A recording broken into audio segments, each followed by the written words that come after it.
인류 역사를 분석해 보면 선사시대부터 또 부족국가 시대, 삼국시대나 통일신라 시대, 고려시대와 조선시대를 거쳐서 21세기 AI 인공지능 로봇 시대까지 변치 않은 만구의 진리가 있습니다. 그건 뭐냐면 부모님의 마음이에요. 부모님의 소원이 뭡니까? 자녀가 잘 되는 거예요. 선생님의 소원이 뭡니까? 제자들이 잘 되는 거예요. 목사님의 소원이 뭡니까? 성도가 복을 받는 것이에요.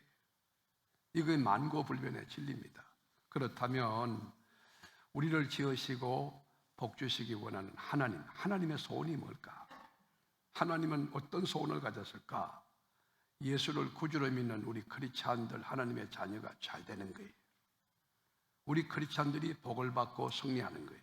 그게 민수기 6장 24절에 보면 여호와는 내게 복을 주시고 너를 지키시기 원하며 그랬어요.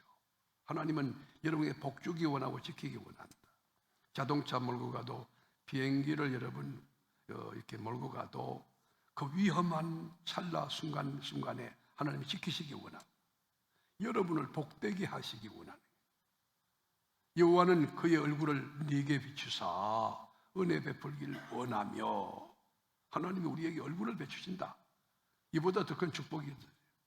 그리고 그 얼굴을 네게로 향하여 드사 평강 주시기를 원하노라 할지니라 하라.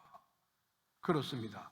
하나님은 우리에게 복 주시기 원하고 은혜 베풀기 원하고 지켜주기 원하고 평강 주시기를 원합니다. 그런데 왜 그 복을 받지 못하는가? 원인 없는 결과 없다고 하나님은 복 주시기 원하는데 우리가 복 받지 못하는 그 이유는 하나님의 법칙을 깨뜨리는 거예요. 청개구리처럼 가라 할 때 가지 않고 사랑을 할 때 반목질시하고 기도하라고 하는데 기도 쉬는 절을 물먹떡 먹고 마시고, 하나님의 매뉴얼을 깨뜨리는 우리들에게 하나님이 전능하시지만 복 주시기 원하지만 복을 줄 수 없다는 것입니다.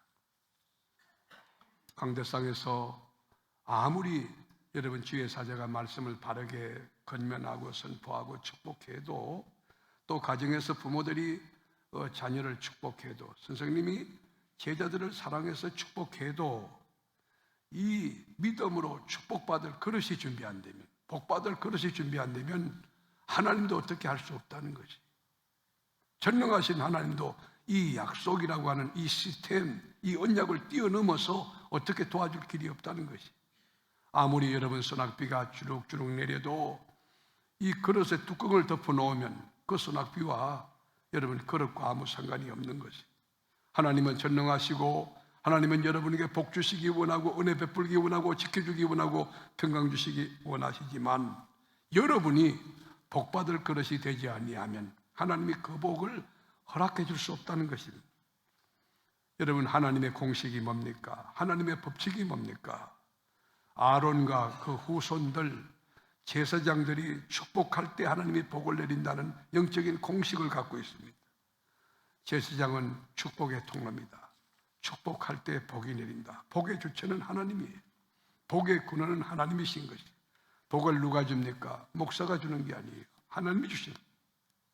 그렇다면 제4차 산업혁명 시대 때 아론의 후손 제사장은 누구일까요?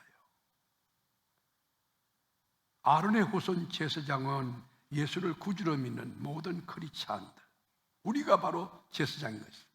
그래서 베드로 사도는 크리스찬의 정체성을 왕같은 제사장이라고 정의해 놓았습니다. 그렇습니다. 우리는 가정의 제사장들이, 우리는 목장에서 목장원들에게 축복할 권한이 있는 제사장들이, 우리는 일터에서 축복하는 제사장들이, 우리는 교회에서 만나면 둘이 만나든 셋이 만나든 축복하는 제사장들입니다.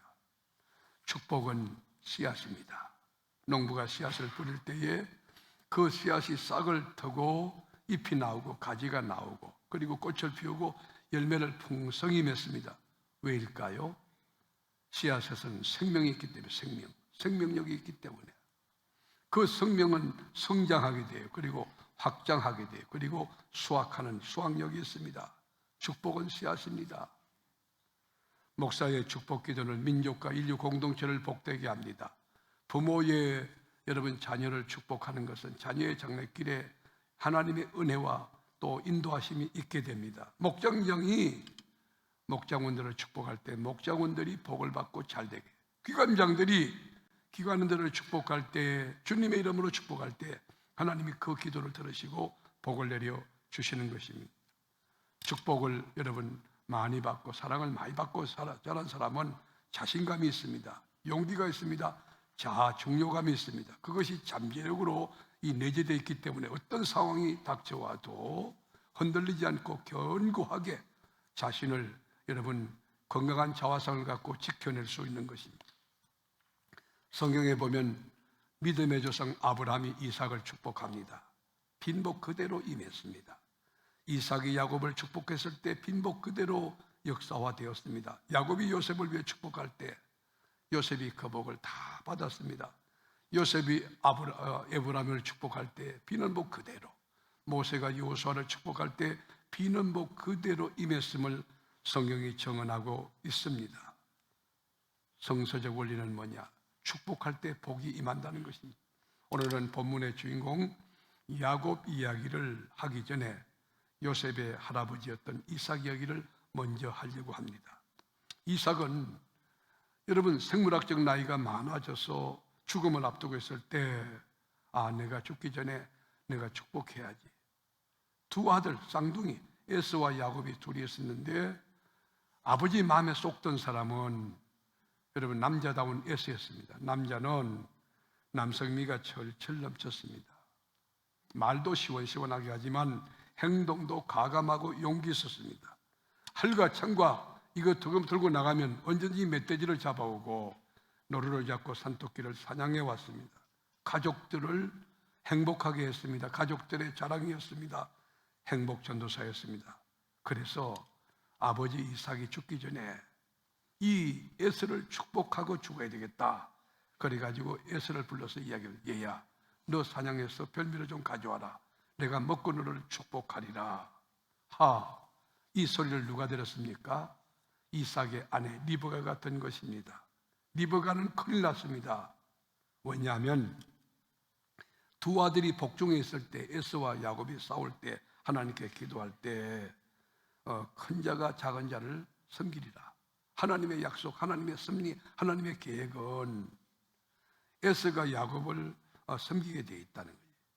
야곱의 지도자가 된다는 것을 이미 하나님이 예언한 것을. 그런데 자기 남편이 나이가 많다 보니까 노망기가 있어가지고 그걸 잊어버리고 하나님의 뜻을 잠재하고 자기 뜻을 내세워서 에서를 축복한다, 그렇게 생각했습니다. 그래서 어머니 리브가가 야곱을 불러서 이렇게 말합니다. 야곱아, 큰일 났다. 너 아버지가 에서를 축복하지 않는다. 그런 염소새끼 2마리 가져와라. 내가 아버지 취향을 아니까 음식을 맛있게 만들어 너에게 줄 테니 이 음식 가지고 가가지고 아버지에게 에서라고 그러고 축복을 받으라. 여러분, 소심했던 야곱이 화들짝 놀라면서 어머니, 그럴 수 없습니다.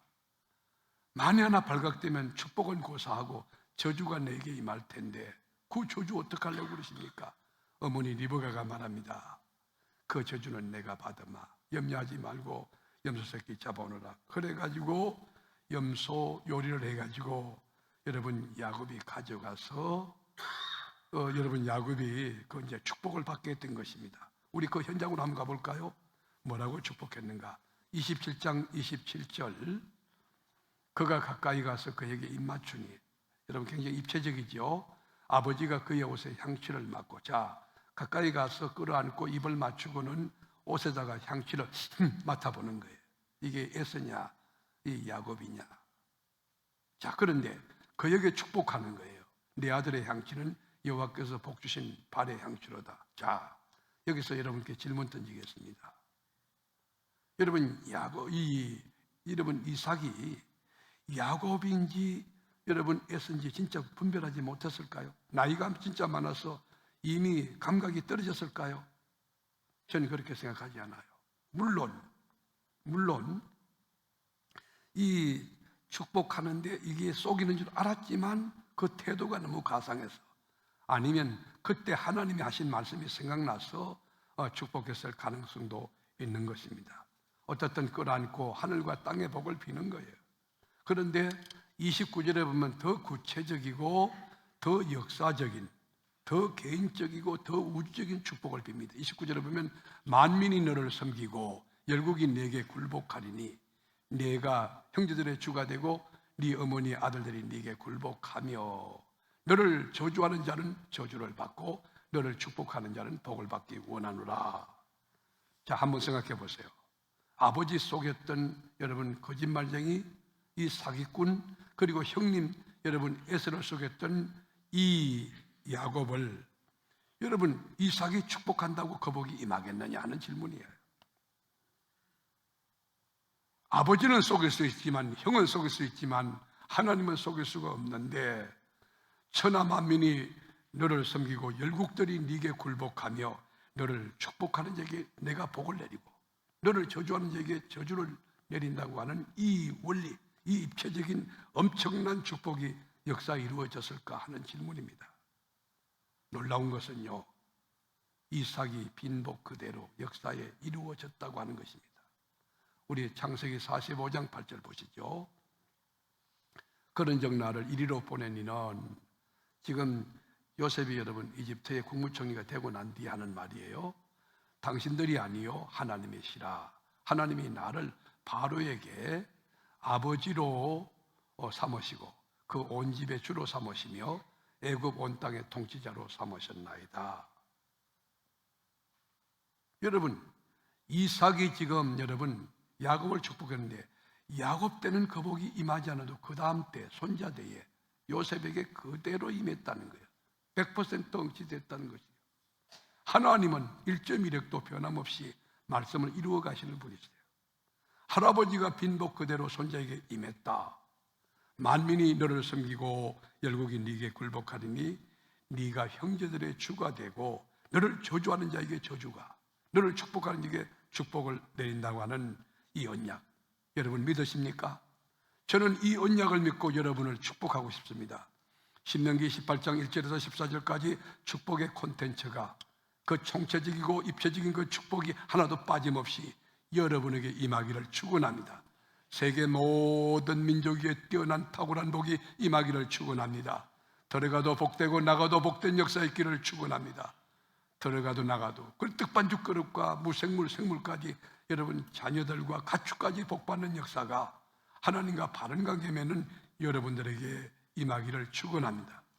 자, 본문으로 다시 돌아가서 야곱의 이야기 하겠습니다. 야곱의 나이가 147세입니다. 147세면요 노인 가운데 상노인이, 눈도 침침하고 허리도 굽어졌고 그리고 백발이 성성하고, 그래서 죽음이 성큼성큼 다가오는 걸 인식했던 이 야곱이 12아들을 다 불러드립니다. 마지막 주님의 이름으로 축복하기 위하여 다 불러드립니다.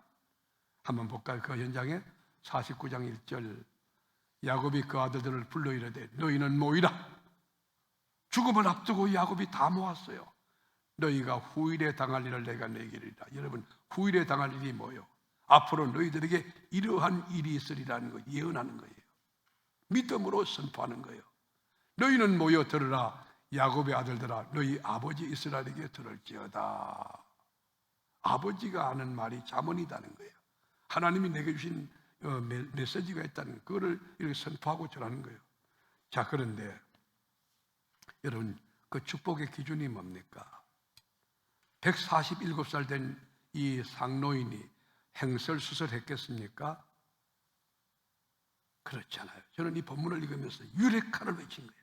이야, 147세 됐던 이 노인이 아주 정신력이 뚜렷하고 이성적 판단력이 아주 정확하다는 것을 느꼈어요. 한번 보시죠. 28절요. 이들은 이스라엘의 12지파라. 12아들을 말하는 거예요. 이와 같이 그들의 아버지가 그들에게 말하고 이제 12아이들에게 축복하는 거예요. 곧 그를 각 사람의 분량대로 축복했더라. 여기 주목할 게 있어요. 여기 밑줄 쳐야 돼요.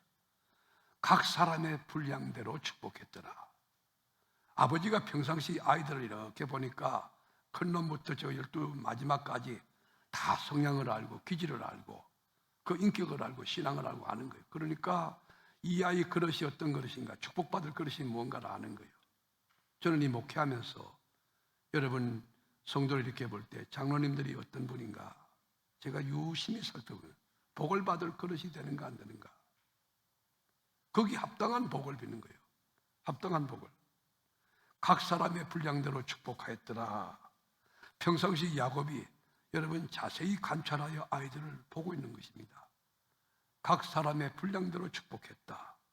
그런데 축복한 내용 12 아들에 대해서 다 우리가 설명할 시간이 안 되니까 오늘은 야곱이 매우 사랑했던 라헬이라는 여인의 아들 요셉에 대한 그 꿈쟁이에 대한 그 축복의 내용을 함께 우리가 상고해 보려고 합니다. 22절 볼까요? 22절에 보면 뭐라고 축복했습니까? 요셉은 무성한 가지 곧 샘 곁에 무성한 가지라. 그 가지가 담을 넘었도다. 여러분, 요셉이란 사람이 어떠한 인물이 될 것인가에 대한 확고한 청사진을 가지고 여러분 이렇게 비전 스테이트먼트 하고 있는 거예요. 요셉은 무성한 가지라는 거예요. 샘 곁에 무성한 가지라. 여러분, 샘 곁에 무성한 가지는 완벽한 축복이에요. 번영과 평강과 성장과 성숙이 다 함포되어 있는 그런 메시지입니다. 여러분, 요셉이 누구죠?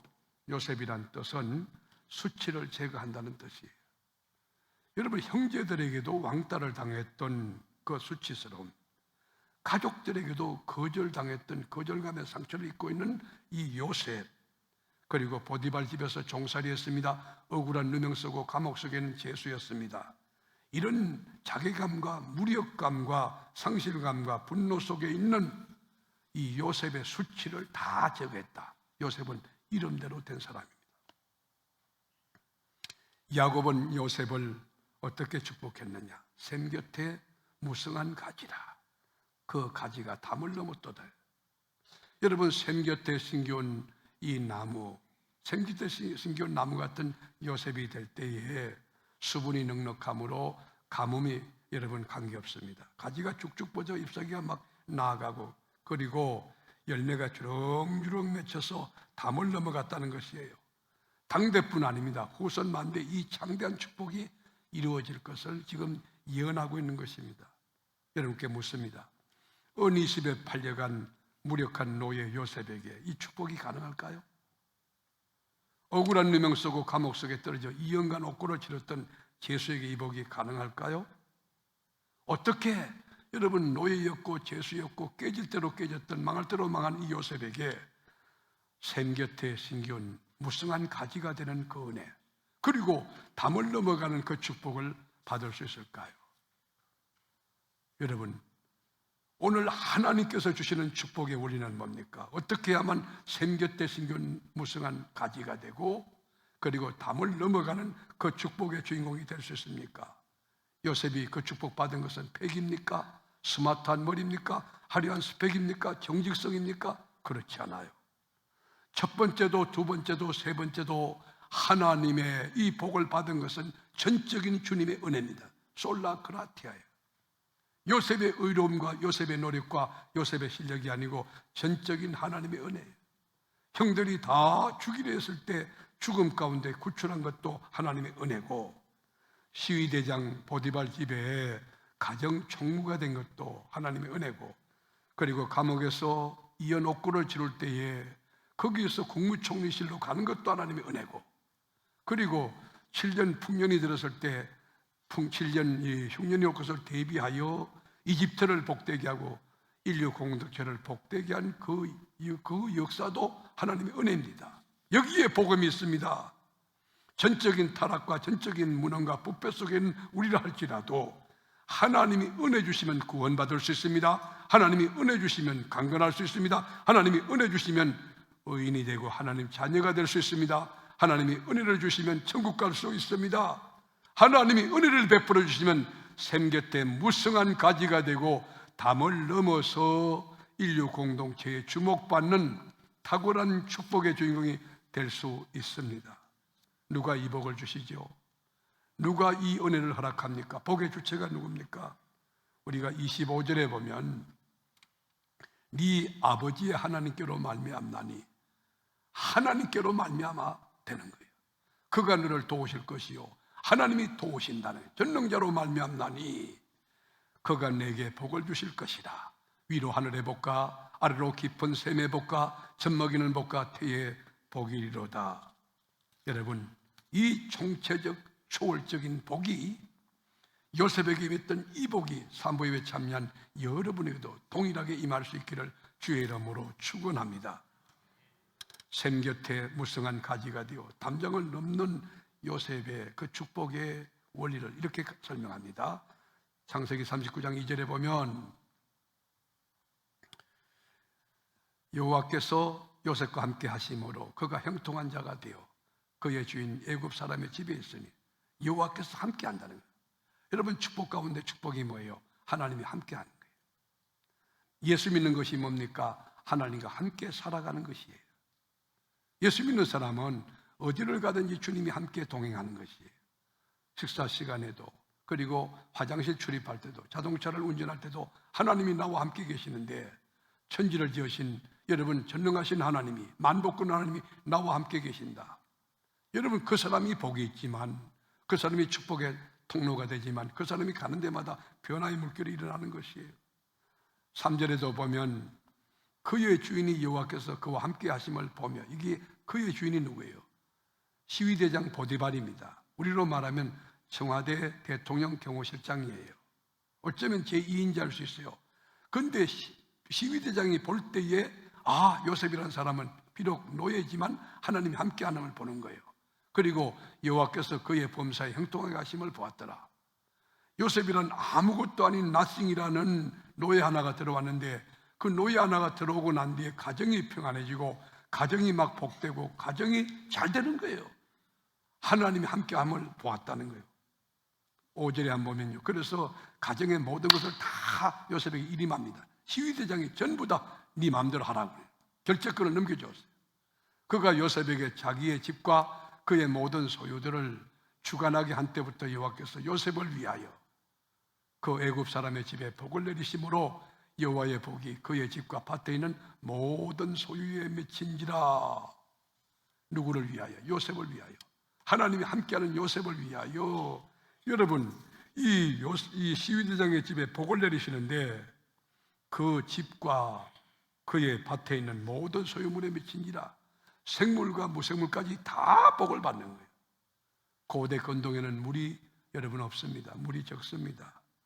물이 귀해. 그런데 샘 곁에 심겨온 나무라고 하는, 여러분 이 문장의 깊은 의미, 함축적 의미를 생각해 보세요.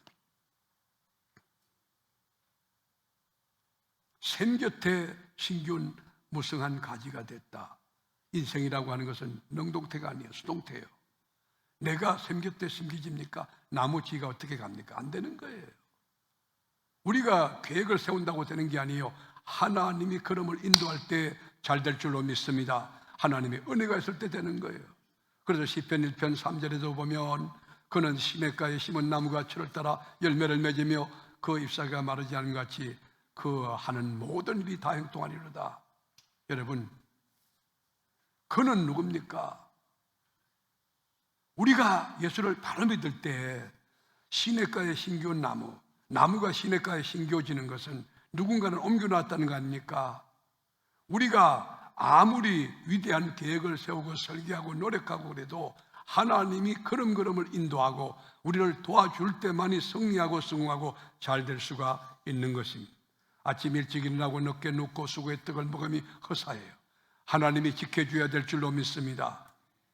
그래서 요셉은 전적인 하나님의 은혜로 샘 곁에 심겨온 무성한 가지가 되고, 그 가지가 담장을 넘어서 인류 공동체의 영향력을 행사하는, 주목하게 하는 탁월한 그 복의 주인공이 됐다는 것이에요.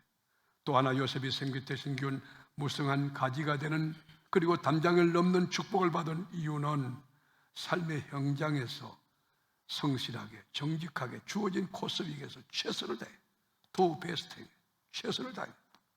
보디발 집에 있을 때도 최선을 다하여 가정의 총무가 되었습니다. 감옥에 들어갔지만 제수 신분에도 최선을 다할 때 여러분, 감옥의 모든 권한, 열쇠를 다 넘겨주었습니다. 이집트의 국무총리가 됐을 때도 풍년이 졌을 때 7년 동안 차곡차곡 그 여러분 곡식을 모아서 6년 7년 동안 대비함으로써 최선을 다하여서 이집트를 복되게 했고 인류 공동체를 줄인 배를 채우는 그런 역사를 나타낸 것입니다. 그래서 4절에 보면 39장 4절에 보면 요셉이 그의 주인에게 은혜를 입어 섬김에 그가 요셉을 가정 총무로 삼고 자기의 소유를 다 그의 손에 위탁하니, 여러분 우리가 크리스찬이면요, 내가 안고서는 모든 것에 어떤 일이 주어졌든 간에 신실함으로 충성됨으로 신뢰를 얻어야 됩니다. 이게 크리스찬이에요. 최선을 다하는 거예요. 최고가 아니라도 괜찮습니다. 최선을 다하는 거예요. 주어진 삶의 영역에서 최선을 다하는 거예요. 최선.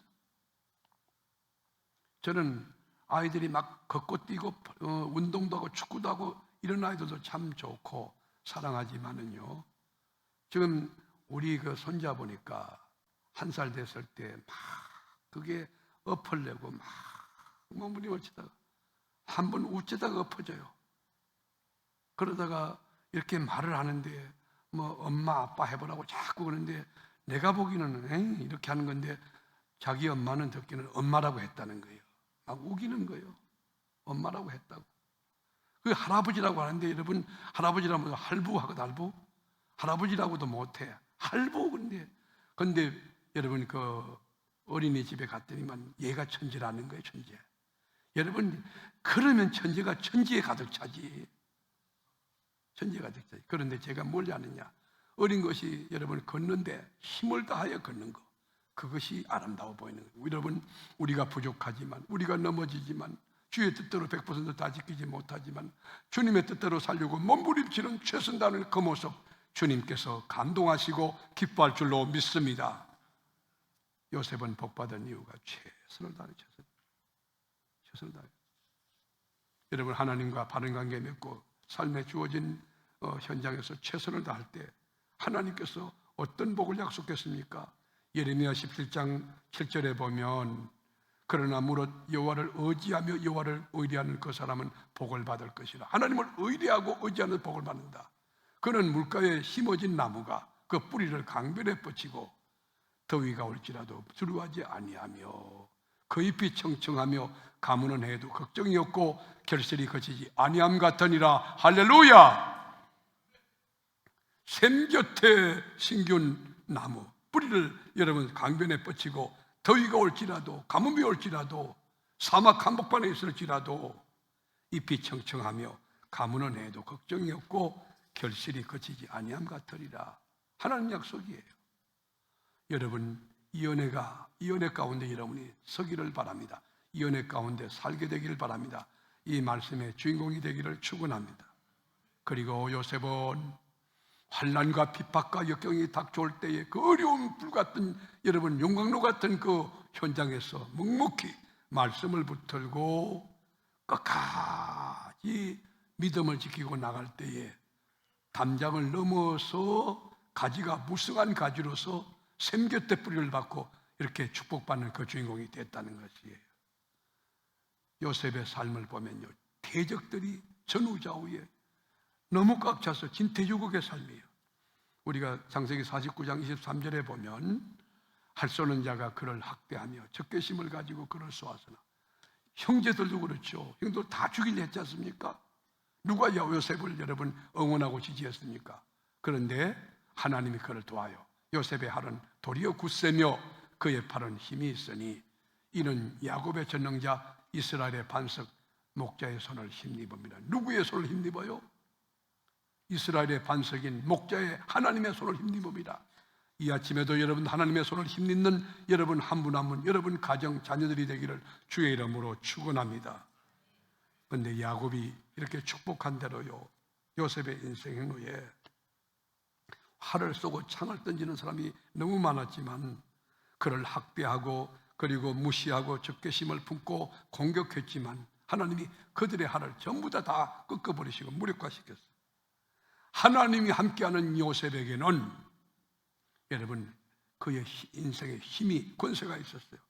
전능하신 하나님의 힘으로 이스라엘의 선한 목지장의 힘으로 다 물리치고 이집트라고 하는 초강대국에 여러분 국무총리 제2인자의 자리에 오릅니다. 감옥에서부터 저 국무총리실로 들어가는 그 장엄한 그 광경 한번 머리에 디자인해 보세요. 그림을 그려보세요. 하나님이 하시면 됩니다. 여러분 다윗이라는 사람 보세요. 사울이라고 하는 왕으로부터 여러분 공격과 죽이려는 그 어려움이 없었다면 다윗이 참 신앙을 가질 수 있을까요? 욥이 환난과 역경이 닥쳐왔다면 욥이 여러분 동방의 의인이 될 수 있었을까요? 다니엘의 신앙 지키기 위해서 신앙 고백 바로 하고 여러분 사자굴 속에 떨어지는 거, 그 용광로 속에 들어가는 그런 과정이 없었다면 여러분 다니엘의 신앙이 위대한 신앙인이 될 수 있을까요? 우리에게 환난과 핍박과 어려움이 닥쳐올 수 있습니다. 우리 주님 말씀하기를 너희가 세상에서 환난을 당한다고 했어요. 그러나 담대하라, 내가 세상을 이겼다고 했습니다.